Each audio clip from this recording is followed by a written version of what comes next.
Hello, everybody. Welcome to today's edition of the 1Mby1M podcast. I am here today with Sarbvir Singh from WaterBridge Ventures. Sarbvir, welcome to the show. Hi, Shamana. Thanks. Nice to be on the show. So tell us about WaterBridge Ventures and what are your activities? Where are you positioning the fund? How big is the fund? Let's get to know you. Sure. So WaterBridge is a 3-year-old fund. We are a specialist early-stage investor in technology companies. The fund was started by my partner Manish and me together.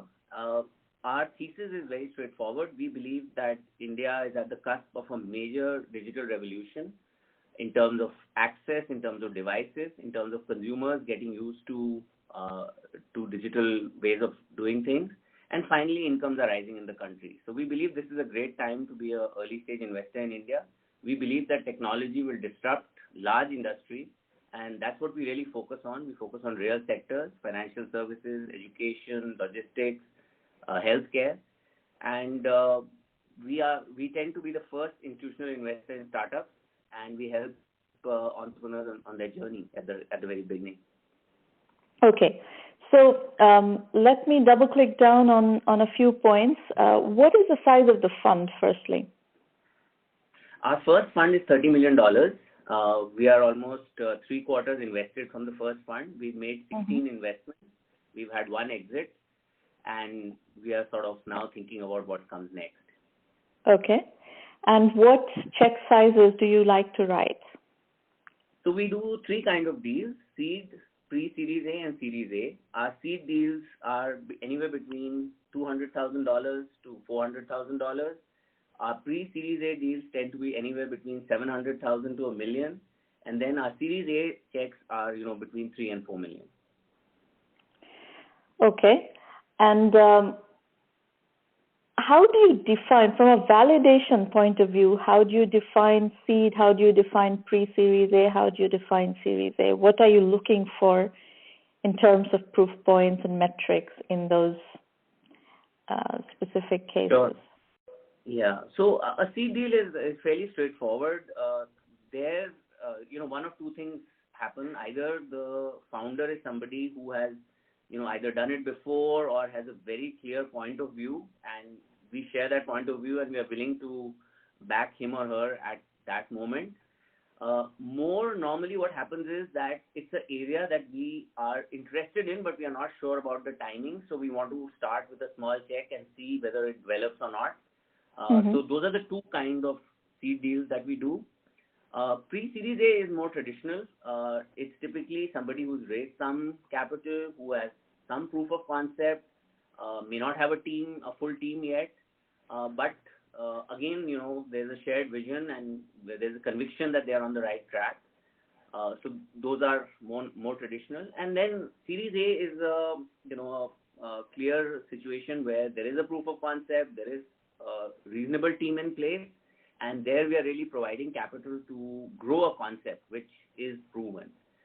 Given the size of our fund, we can't do too many Series A deals by ourselves. So most of our Series A deals are either as co-investments with our limited partners or shared with other funds. So in the case where you said so people have raised some money before, just raising money doesn't qualify people for another round of funding. There needs to be some performance metrics. I was more interested in understanding what those are.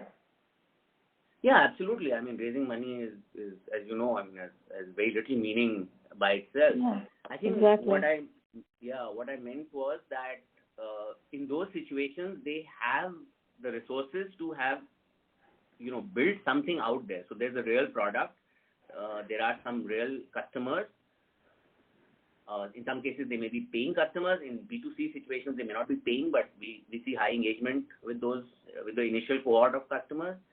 And again, it's kind of, and there are 2 kinds of situations. One is that they are going along the right track and, they need, some money to kind of prove the concept out further. And the second is a situation where, they just need more time. I mean, many times what happens is that entrepreneurs businesses don't come in neat packages, right? That every 1 year or No, every not at all. You're telling me. I've worked yeah. with tens of thousands of these. Yeah. So what happens is that, sometimes, a founder starts off and, has certain expectations in terms of timing, in terms of, positive reception from the market. And it just doesn't happen that way. And they need more time and maybe, more money to prove that thesis out. So, Yeah. so in those cases, we step in and we also pride ourselves on being relatively independent thinkers. So, our view is not formed by whether or not somebody else is doing something or not. Our view is formed by whether we believe in something or not. And if we believe that the founder is somebody that we trust, is competent and is doing a good job, then, we are willing to back them even when others, may feel that the business is not going anywhere. And I can give you some examples. We've had actually a lot of success in one or two situations where, actually the company had raised a lot of capital, or reasonable capital. Things were not going well. And most other funds were saying, well, nothing much happening here. Why should we come back into it? And we said, it doesn't matter. We'll maybe give you less money than you raised the last time around. But we believe that you can prove something out. And sure enough, in many cases, those guys have gone on to, do bigger and better things. Well, there's one thing that I always look at is for enterprise deals, just getting a meeting takes 3 months or 6 months.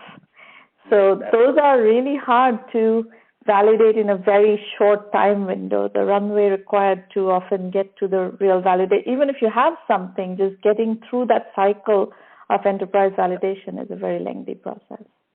Absolutely. And sometimes, the product itself requires work. Many times in this whole, this desire to do everything very fast, right? Many times what happens is that the product is not ready. And in an enterprise situation, if your product is not ready, then, it just doesn't work. So we do believe sometimes that, like I said, it doesn't come in neat packages. And if it takes more than 12 months or 18 months, it doesn't matter. So you do both B2B and B2C from what I'm hearing, yes?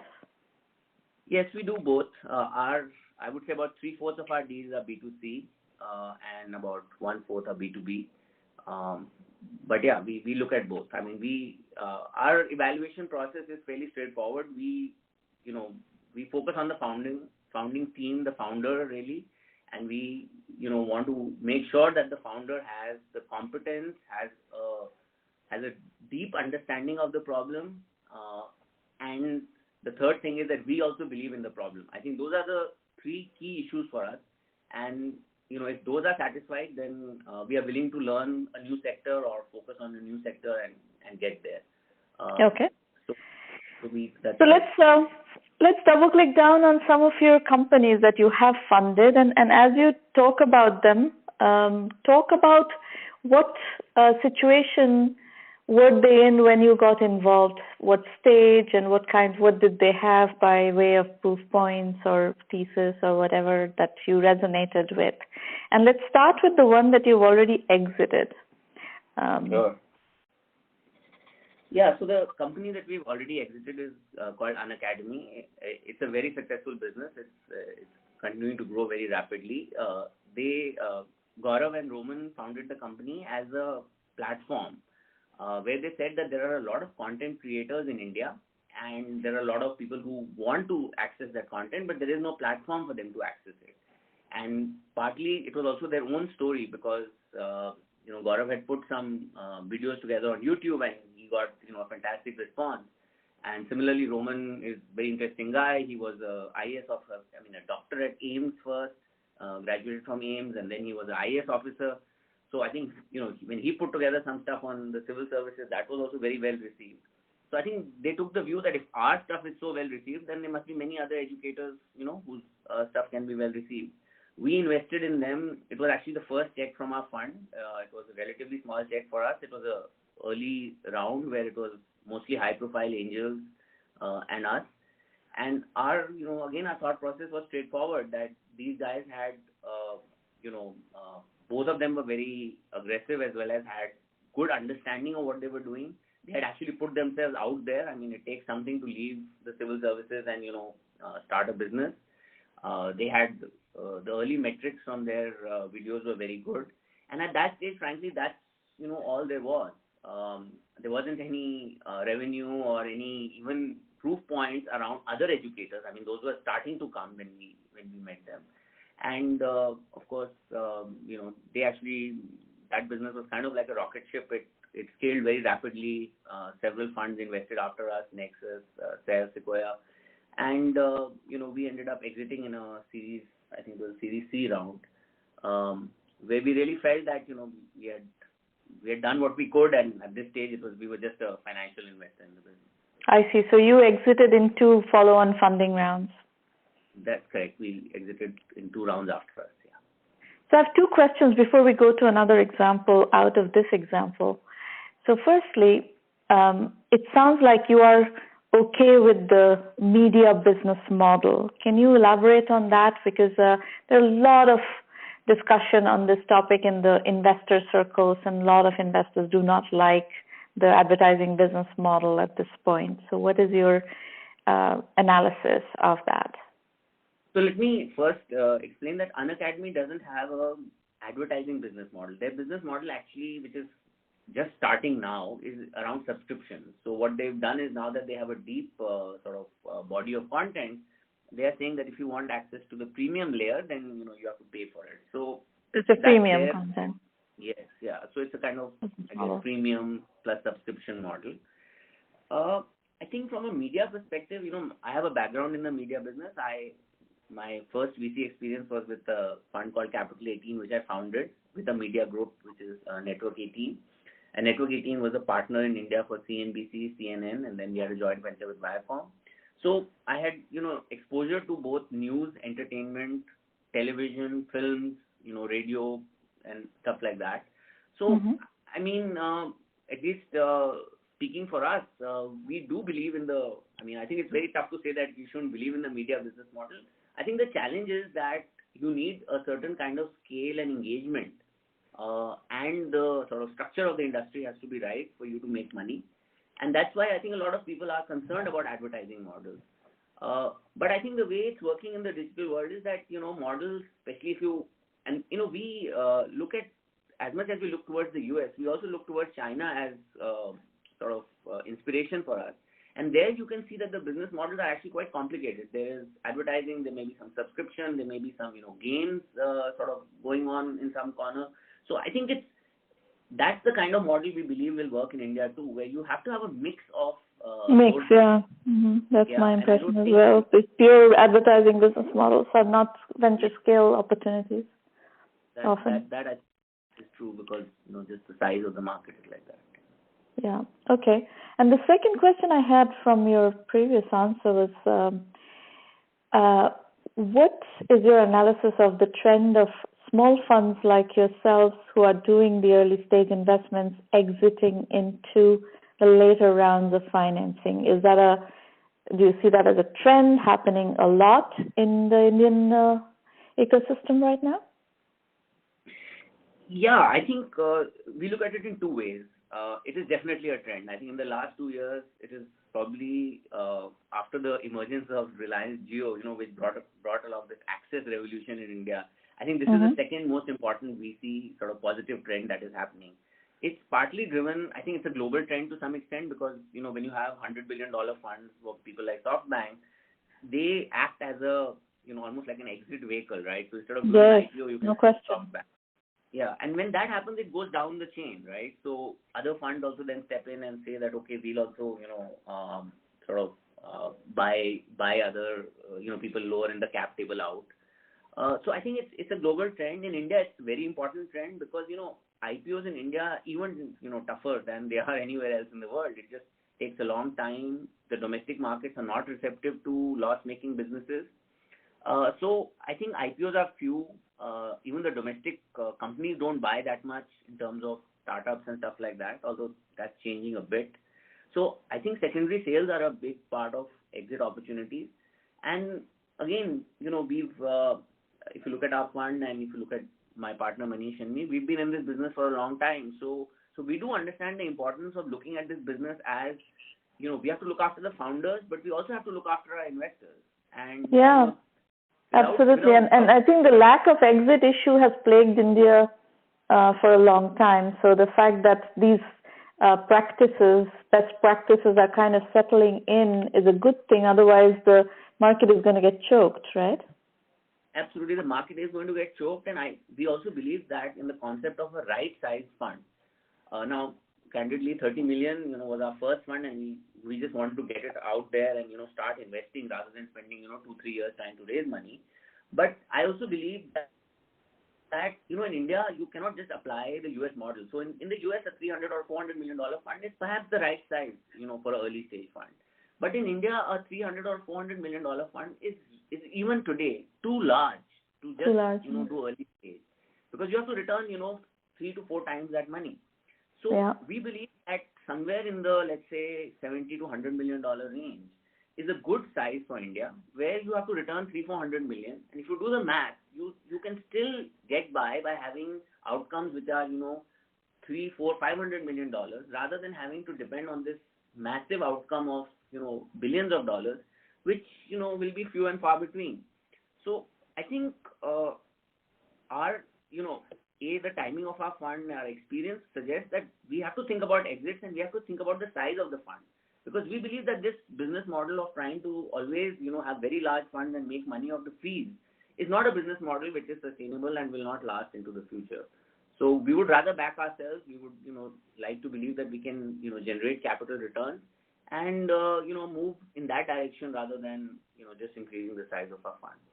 Well, if you play the real game of trying to return money in multiples of investors' investment, then you can actually play that game in many stages of the venture capital ecosystem. Just like with your $30 million fund, you've played that game. You can play that game even with small funds, because there are different kinds of opportunities. If you haven't already, read my Bootstrapping to Exit series of articles. There are very interesting companies getting sold for very interesting numbers. We have a company from our portfolio that just, 10 days or so back sold for $60 million. And this is a bootstrap company, 2 guys. And basically there is no outside money. But you could also look at scenarios where there is a little bit of outside money. There may be $1 million, $2 million, $5 million in outside capital, where with 50-60 million exits, you can still make a very good return. Yeah, I think directionally we are totally with you. I think we believe that, just focusing on size and, capital sort of hungry businesses is not the right solution always. And like I said, we want to right size our funds. I think there is also the reality of running a fund, and there is a certain cost to it. So I think you've got to get both sides right. And I'm sure there are different, solutions that people can arrive at depending on their perspective. But our view is that, right size fund, focus on early stage, focus on what you know with high conviction bets. The other thing is that unlike many other, or some other early stage funds, I should say, we don't do, a spray and pray kind of approach. In our first fund, we made 16 investments. We are probably going to make 1 or 2 more, but that's where we are going to end. And we believe that, a model where you focus on things that you have some knowledge about, where you back your entrepreneurs over multiple rounds, and where you, have, a reasonable exit sort of scenario is a very feasible alternative. And that's the kind of, fund we've built. And touchwood, our first fund is doing quite well, and I think we are on our way to proving that thesis out. What about other companies that you've invested in? Maybe talk about another 1 or 2 highlights of your portfolio. Sure. One of the companies that we were the first institutional investor is a company called Ziploan. They are in the lending business. They make loans of about 5 lakhs, so which is probably $10,000 or even less than that, $8,000, to what we call MSMEs, which are really small enterprises. These could be shops, these could be small traders, small manufacturers, people running coaching institutes, or any small services business. This is traditionally a space which has not been served in India because the cost to serve is very high. So mostly these people borrow from informal sources where they pay very high rates of interest. The team that came together was interesting. One of them had banking experience, and the other person had a technology background. And they had very small metrics. They had lent very small amount of money, but we believe in their approach. Their approach was very sound in terms of both looking at it from a financial perspective, a credit perspective, as well as a tech perspective.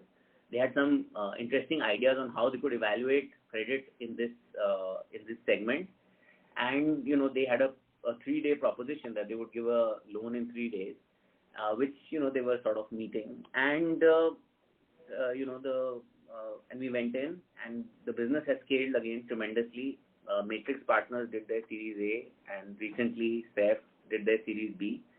But more importantly than the capital that they raised, they have been efficient in terms of lending. They lever up their balance sheet as a good financial institution should, and the NPAs are sub 3%, which is very good for this segment. I mean, the banks report NPAs of 15 to 20% in this segment, and I think we are on our way to building a really large business. And what kind of interest rates do they charge? They charge in the 20s, early 20s. Mm-hmm. And what data sets? So this business, the lending business, it's actually a very big trend globally right now. Even in the US, there are lots of different kinds of lending businesses, lending to small businesses, lending to consumers, payday loans kind of stuff. There's all kinds of things going on, loans against paychecks and so forth. So what data sets are they using to evaluate loans? So first, I'd like to just differentiate from some of the kinds of businesses that you spoke about. See, in the US, there is a lot of lending to subprime customers because after the financial crisis in 2008, a lot of people sort of vacated that space. So there's a lot of lending to subprime. There's a lot of this, like you said, payday kind of lending and stuff like that. But we are not doing that. What we are saying is that these... you're lending to, I was just talking about the trend of various kinds of lending businesses, not just subprime customers. In the US, what's happening, if you look at QuickBooks financing, it's into its product, and they are lending to small businesses that use QuickBooks Online, and the data set they're using to evaluate the loans is QuickBooks data. So that's a proprietary data set that nobody else has any access to. It's an unfair advantage that Intuit has. So they have launched this service, and it's doing very well. So that was my question. Like, what is the data set that gives you that unfair advantage in this case? Yeah. So as I said, our thesis here, Diploma's thesis here is that they are focused on finding customers who have good credit but have not been recognized as such because credit bureaus, etc., are still new in that segment in India. They use a variety of traditional sort of metrics, which is their financials and bank history in terms of deposits and what all that they do. Second data set that they use is the history of the person, because in many cases it's a single proprietor type of business.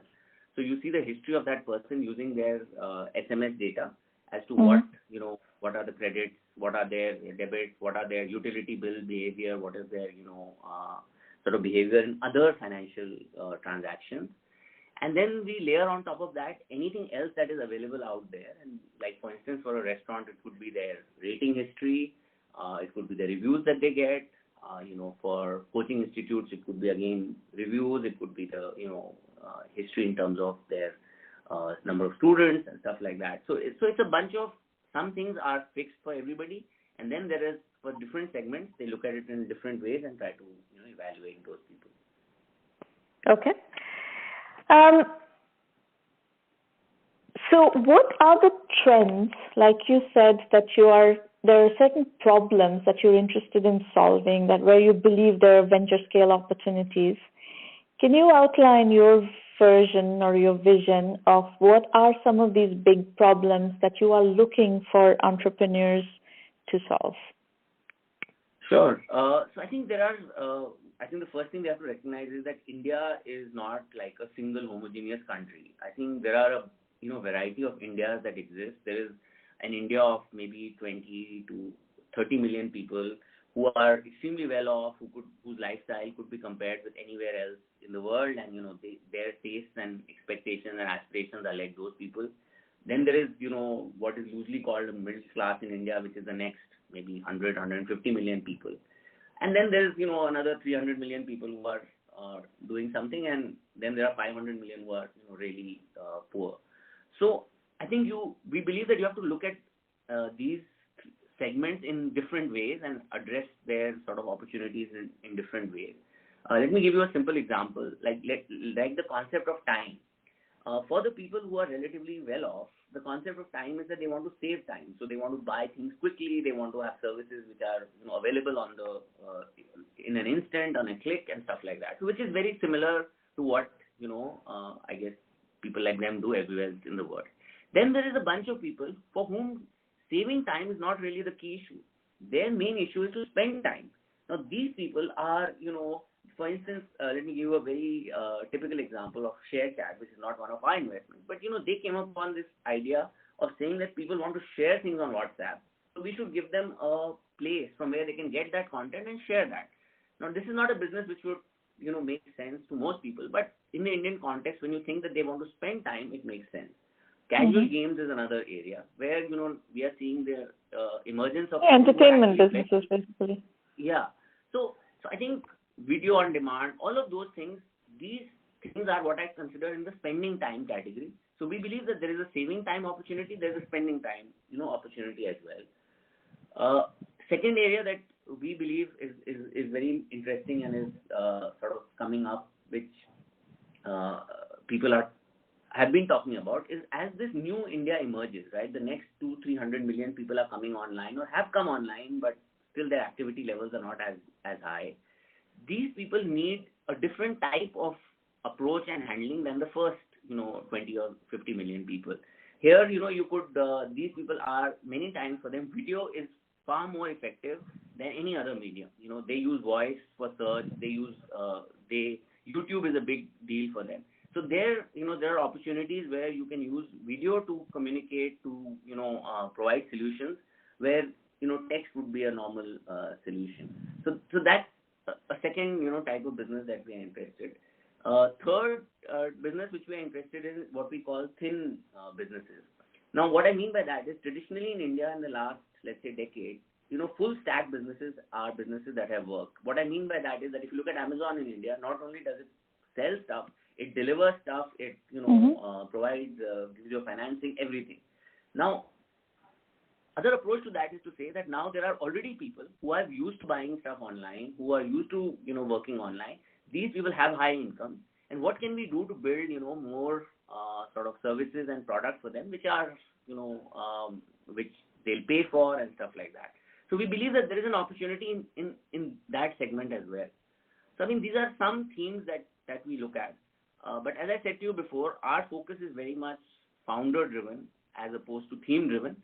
But obviously, everyone has certain views and visions that they want to back as well. Very good. Excellent conversation, Sarbvir. I'm very much looking forward to covering some of this, the insights that you've provided, but also sending you some entrepreneurs that you may want to talk to, and let's see if we can do some work together. Absolutely. We would love that. Audience, thank you for listening today. We will be back again with another edition of the 1Mby1M podcast. In the meantime, there are working sessions, the free public roundtables where you can bring your projects and whatever it is that you need help with, and we will work on your businesses, strategize, and figure out what may be interesting strategic moves that you can make. Speak soon. Bye-bye.